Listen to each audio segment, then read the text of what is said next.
કેમ, એમની પાસે બીજા એનઓસી લીધેલા છે કે નહીં. ઘણી બધા એવા યુનિટો છે કે જે રૂડામાં ભળેલો, જે વિસ્તાર રૂડામાં ભળેલો એ પહેલાના યુનિટો છે અને ત્યાં મંજૂરી મળેલી છે. તો એમની પણ અમે વિગતવાર ચકાસણી કરી અને કાયદેસરની. દર વખતે આ પ્રકારે આગ લાગે એટલે ત્યાં ફેક્ટરી માલિકો એમ કહેતા હોય કે અમે ભાઈ ફાયર એનઓસી નીતિ નિયમ મુજબ લીધેલા હોય. ખરેખર નિયમ શું હોય છે? ફેક્ટરી એક્ટમાં કેવા પ્રકારના નિયમ હોય? ફાયર એનઓસી લઈને હોય છે, ફાયર સેફ્ટીના સાધનો, કે સાધનો એ હાલતા ન હોય?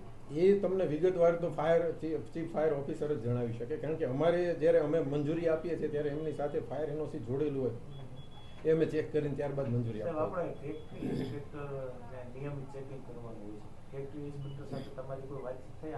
આ બાબતે મારે કોઈ ચર્ચા નથી. સંકલન કઈ રીતે થતું હોય છે ફાયરનું અને રૂડાનું? જનરલી કોઈ પણ ડેવલપર્સ છે મંજૂરી માટે જ્યારે આવે છે રૂડામાં ત્યારે અહીંયાથી એ આઈધર અમે અહીંયાથી ફાયર એનઓસી માટે એમને ક્વેરી આપીએ છીએ કે ભાઈ તમારી જે ફાઇલ છે એની અંદર ફાયર એનઓસી જોડેલું નથી. અને જો ફાયર એનઓસી જોડેલું હોય તો અમે એનું વેરિફિકેશન કરીએ છીએ અને ત્યારબાદ મંજૂરી આપતા હોઈએ છીએ.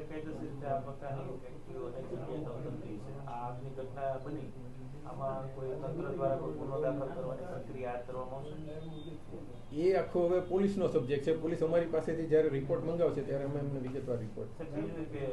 રૂડાની ઓફિસમાં દરરોજ લોકો આવતા હોય છે અને અહીંયા જે અધિકારીઓ પણ કામ કરતા હોય છે.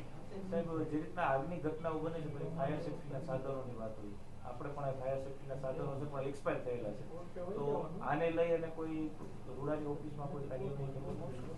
હા, એ અમે ગયા વર્ષે જ આમ તો રિન્યુ કરાવેલા હતા. તમે ધ્યાન દોરેલું છે, અમે ચેક કરાવી લઈએ છીએ. કારણ કે અમારે આખી જ એક ફાયરની આખી નવી સિસ્ટમ સેટ કરવા માટેની અત્યારે ટેન્ડર પ્રોસેસ પણ થઈ ગઈ છે રૂડા ઓફિસની.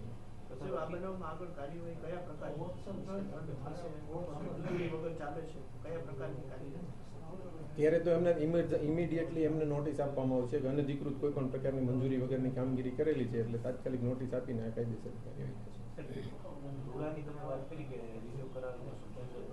સામાન્ય રીતે સામાન્ય લોકોને 7 દિવસનો ટાઈમ આપતા હોય છે. આપણે સાહેબ કેટલા સમયથી ટેન્ડર? ટેન્ડરમાં એવું થયેલું છે, એક ટેન્ડર થયેલું તેમાં એક જ એજન્સી આવેલી હતી એટલે ફરી રીટેન્ડર થયું છે. એમની હવે મંજૂરી માટે ફાઇનલ સ્ટેજ ઉપર છે એટલે વિધિન અ મંથ આવી જશે.